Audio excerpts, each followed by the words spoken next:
straight into the roof of the net. Nice one. Straight down the middle. So a good performance from both teams. Hello and welcome to Firstpost. I'm Rupha Ramani. Let's get started.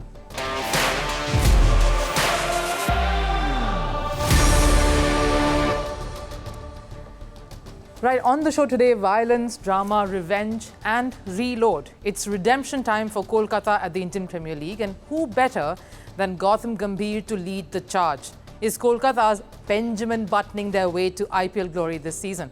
We look at their campaign from the dressing room to the cricket pitch. And speaking of vengeance, can you trust Croatian ultras, the football fanatics, to let a loss slip away with no harm done? Fans clashed in hordes and even ended up attacking the police. Many arrested. Shocking images of what went down coming right up. And what is it about Croatian ultras and a history of rage? Also switching tracks to Formula One. Will Turkey be able to do the impossible and get Formula One back on home turf? Maybe if Erdogan has his way. But stay on for more of this.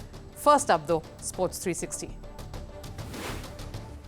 Over in football, Arsenal cruised to a 2-0 win over Luton Town in the English Premier League. With the win, Arsenal are now on top of the points table. Meanwhile, Manchester City beat Aston Villa 4-1 last night. Phil Foden scored a hat-trick to keep Manchester City's title dreams alive.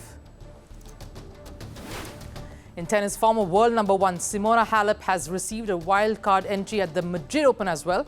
Halep previously won the Madrid Open on two occasions, in 2016 and 2017.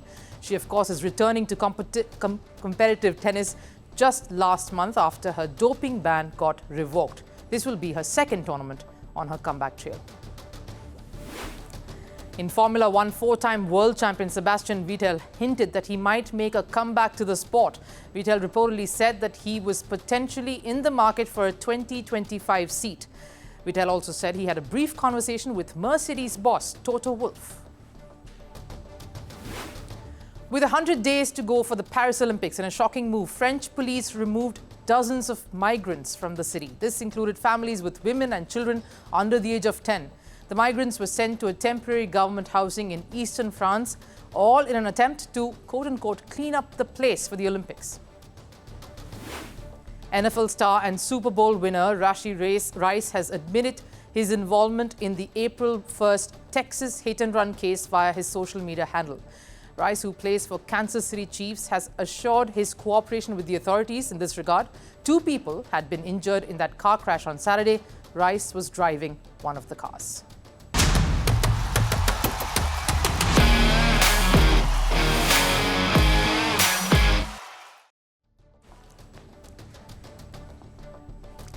There's lots happening at the Indian T20 League, the IPL, so we got to pay some attention to that. And today it's one team in particular, Kolkata. They're looking lean and mean, and they sit on top of the points table. They have looked the most solid and unshakable side in the tournament so far. Got me thinking, what is different about Kolkata this particular season? Well, it has to be this man, of course, Gautam Gambhir, Kolkata's messiah, the man who seems to be doing no wrong as long as he wears the purple and gold. Now, I had to give a rider here because you know the kind of trajectory Gambhir has enjoyed in the IPL. It has been a colourful many years, not just as player, but also now as mentor. Remember his run-ins with Virat Kohli while he was with the Lucknow franchise. And of course, Lucknow as a franchise, while Gambhir was at the helm, showed some glimmer of hope, but that fizzled out. As a unit, as a team, somehow it didn't quite work.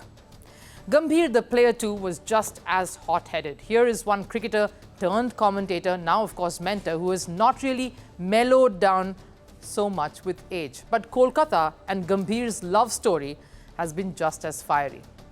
They forged a relationship that was gold when he was captain at the franchise. Shah Rukh Khan's romance and Gambhir's drama was the perfect Bollywood spicy affair that proved to be a blockbuster. Kolkata franchise, the product of that. Victories they cherished only when these two were together, 2012 and of course then 2014. Golden years for the franchise and Gautam Gambhir in particular. And sources in the Kolkata franchise now say the biggest difference to the outfit this year has been Gautam Gambhir. They say there is a sense of calmness and reassurance that has come back into the camp. They all feel as equals, respected, and that has just meant that they all want to come together to win it again, just to give it back to him. A happy dressing room, they say, is a performing dressing room. And Gambhir has made that possible. The announcement of Gautam Gambhir returning that came in just before the start of the season sent tingles down everyone's spines. But now that the tournament is well and truly underway, those tingles are transferring to lightning bolts in the air. They posted the second highest total in the league so far against a hapless Delhi side, whose biggest silver lining has been their tenacious captain returning to form and returning after a break, Rishabh Pant. But 272 runs is a colossal affair, and everyone came to party. It isn't just Gambhir's comeback to the Eden Gardens that seems to be doing the trick. I have to speak first of Sunil Narine. The man seemed to have lost his touch as an opening bat some years ago, forcing Kolkata to rethink their strategy and get Jason Roy to open. The absence of Roy power, of course, prompted them to somehow revert to that old strategy, and that seems to be the theme for this franchise this season. Rolling back the years, back to the future in some sense. What worked in the past is working again. Sunil Narine smashed 85 runs to really put Delhi in a load of misery. Andre Russell is at it again. Just when you thought that this West Indian has probably had his time in the IPL sun. How many more sixes really? How many more wickets? Dre Russ tells you it's in keeping with the Kolkata theme. He's Benjamin buttoning their way. A cameo of 41, gold for Kolkata. I have to mention the newbie, Ankrish Raghuvanshi. Any kid, all of 18 years, scoring the fastest half-century in the league ought to raise some eyebrows. Of appreciation, 54 of 27 deliveries. There is no innocence in the way he plundered the runs. A teenager thrown into the harshest limelight. Had to be freedom of expression and the sense of aggression that Gambhir would have inspired, and probably some of it already there. Because he greeted Andrik Nortje with 2 consecutive boundaries of the first 2 deliveries he faced here. And there was no looking back. Rinku Singh, sure it was a short cameo, but the clamour for him to be included in India's T20 World Cup squad is getting louder by the day. It's like that is the first question every fan is screaming out. I hear you, but are the selectors just as confident yet? The bowlers led by Vaibhav Arora and Mitchell Starc put the pressure on the Delhi batters. After that, the wily Varun Chakravarti quietly wrapped things up. It was an all-round power-packed display. Gambhir would only have been too proud of this. Some weeks back, though, there were reports that came out of players, especially the foreign players, being stifled by Chandrakant Pandit, the man who had been brought on board as coach, that he was strict and a hard disciplinarian. Sources also said he was putting in way too many rules and restrictions on the players, as he had when he'd come on board. No sleeveless clothes, lectures after losses. It's a story that has now been put on pause, because there is a new cop in town, and that cop says no rules, just play freely. Gambhir's attitude, his aggressive intent, his love for the place where it all started and turned to gold is clearly reflecting in the way this bunch is playing their cricket. Gauti-Ball is showing its magic. Croatia, a small country in Europe, spread roughly across 22,000 square miles, and with a population of just 3.9 million, and with a relatively smaller demography, you don't need too many things to bond over. One is enough, and that happens to be football. No surprises there. The country is united in their passion for the sport. It's not like they have had too many historic achievements to rave about. In the international stage, they've played only 6 FIFA World Cups ever. So the Croatian fans we spot are seriously passionate about the sport. And just yesterday, that passion transformed into an ugly display rather quickly, turning into a very violent affair. The event, Croatia National Cup semi-final, Dinamo Zagreb beat Hajduk Split 1-0 to enter the final. But the Split Ultras, for the uninitiated, Ultras are football fanatics for whom passion is a gross understatement. Now, the Split Ultras, known as Torcida, didn't take the loss all too lightly. They rushed onto the field to attack the Zagreb players. And not just the players, they tried to unleash their fury on the Zagreb supporters too. The matter got too hot to handle, and the cops had to intervene to try and break up the commotion and somehow try to stop the violence. The police came on and pushed the Split fans back onto the stands. The matter, though, didn't end there. How would it? It is Croatia and football. There is a mean streak here and fans don't take losses too well. This face-off did not abate despite police intervention. In fact, it only escalated. The cops may have separated the hordes of fighters in the stadium, but it continued and gained momentum out on the streets. Angry mobs of football fans clashed right outside the stadium. And this time, the subject of their ire and violence became the cops. The Split fans erupted through flares, bottles, stones, and any object that could inflict damage and harm. You've got to see it to believe it.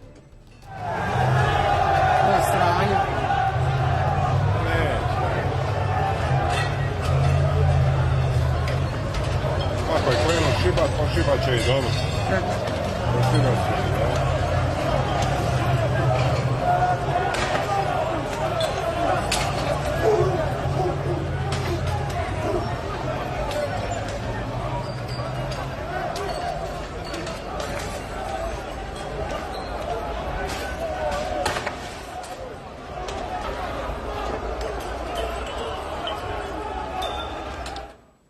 Reports say about 3 officers were hospitalized due to all the brutality that took place.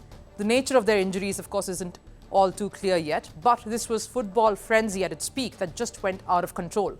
A police vehicle also got damaged during the rampage. The mayhem also prompted the firefighters to be called in to extinguish blazes that had also been started nearby by the fans. And more than 50 people have been arrested.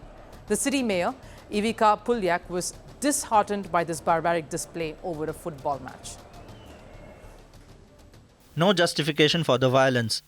I'm sorry for such unpleasant scenes and I hope we will never see them again in our city.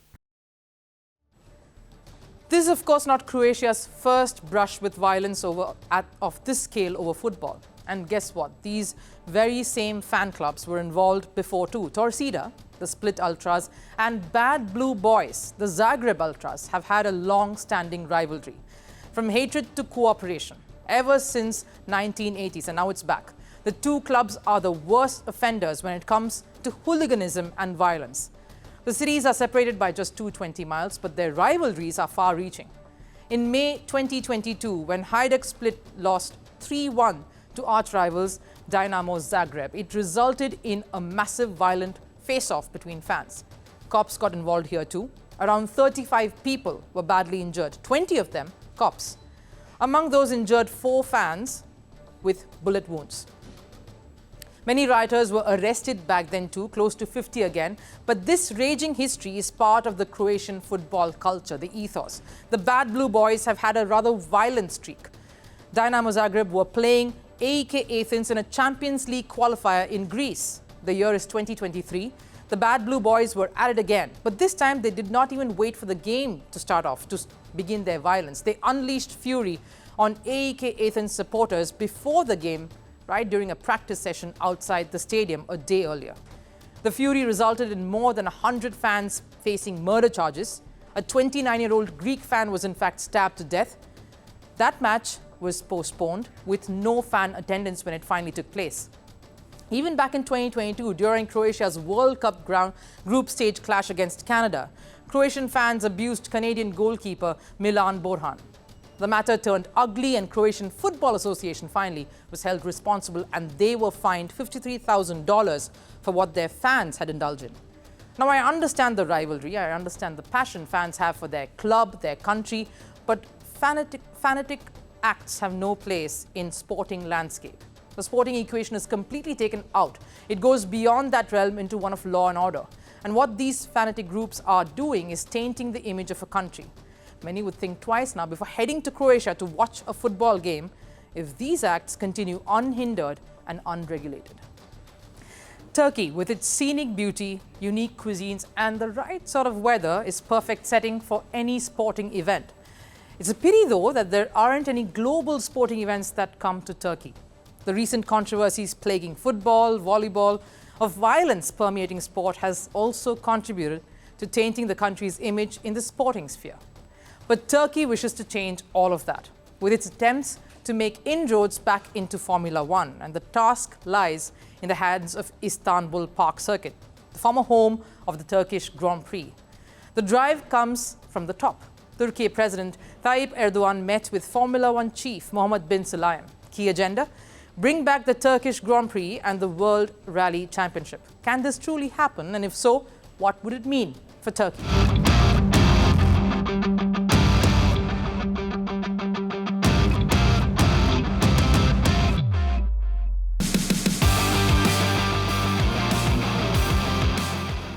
Formula One is truly a global sport with a calendar snaking its way through many countries world over. Not every city, though, gets the privilege of hosting a Grand Prix. The 2024 season has 24 Grand Prix races. And here's the thing. Hosting an F1 race means big bucks come into play. The country that bids the highest gets the honor of hosting a Grand Prix. And so it's no surprise that we see more Middle Eastern influence of late. So that's why, given the financial burden that a country needs to incur in order to host the mega event, that many beautiful tracks in the world miss out. Istanbul Park Circuit, the former home of the Turkish Grand Prix, being the biggest example. The Turkish Grand Prix first took place in the year 2005. In its debut season, the circuit generated a lot of attention for just the nature of its track. The beautiful circuit is surrounded by forests and fields, making it a picturesque location for racers. So much so that former Formula One CEO Bernie Ecclestone referred to it as the best racetrack in the world. But the scenic beauty could do little in sustaining this. Due to financial disagreements on the costing between F1 and Turkey GP, the Grand Prix only lasted till the year 2011 on the F1 calendar. So just 7 seasons before the fallout and Formula One parting ways with Turkey. But that wasn't the end of it. After almost a decade-long break, Turkey came back into the picture. During the COVID-19 pandemic that brought sporting events across the globe to a standstill, several originally scheduled races were cancelled in 2020. And F1 had to look for alternates, and basically the gaze fell on Turkey once again. The Turkish Grand Prix was added to the calendar then. Even in 2021, Turkey stepped in to host the cancelled Singapore Grand Prix. But that was all for the Istanbul circuit. From 2022 onwards, due to financial constraints once again, Turkey failed to bid for the hosting rights. But after 3 long years, Turkey and its doggedness seems to be the arc of the story. Turkish President Tayyip Erdogan met with Mohammed Ben Sulayem, the head of Formula One's governing body FIA, to discuss the return of both F1 and the World Rally Championship. The reason why fresh talks have resumed is because of a new management stepping in. Can Bilim Eğitim Kurumları, a company part-owned by Lale Kanda, who is the chairperson of F1 tyre provider's Turkish branch, has taken over operations at the Istanbul circuit for the next 30 years. The mega deal is estimated to be around $117.8 million. So, with money coming in, Turkey is planning to bring back F1 to the country. Kanda, the chairperson, is hopeful to bid for the 2026 Formula One calendar. Istanbul Park track will be a center of attraction. Formula One is extremely prestigious and it increases the prestige of the country. There will be countries that will be removed from the calendar in 2026, so races can be held again in Turkey. Apart from Formula One, we will bring other races to Istanbul Park. The urgency and need to get this show running is understandable. In fact, Turkey's tourism minister Mehmet Nuri Ersoy had some days ago openly said that the Istanbul circuit tender would be awarded to the one who can bring back the F1 race to the country. And according to the tender given to the new owners, if the circuit doesn't host a Grand Prix, the operators will have to pay 25% of the F1 hosting contract fee to the Turkey administration. So the pressure on the circuit's new management is immense. But with the larger goal of bringing F1 back to Turkey on everyone's minds, consider the persuasion powers to be sky high. And a strong Turkish comeback is definitely on the cards. Time for last serve. Now, Paris Olympics is just a few months away. And in addition to the city, the French island of Tahiti is gearing up for the event too. The island will, of course, host the surfing competitions.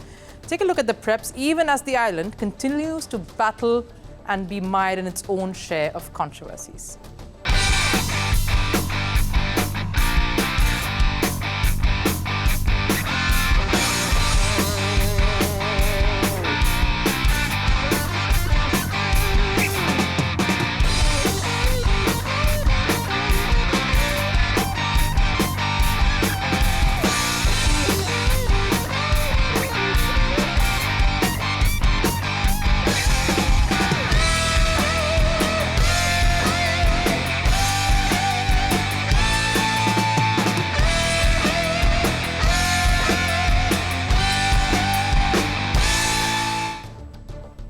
July and August. That's when the Paris Olympics is scheduled to take place. But thanks for joining us here on Firstpost. That, of course, comes to the end of our show. Take care. I'll see you again tomorrow. Till then. Bye.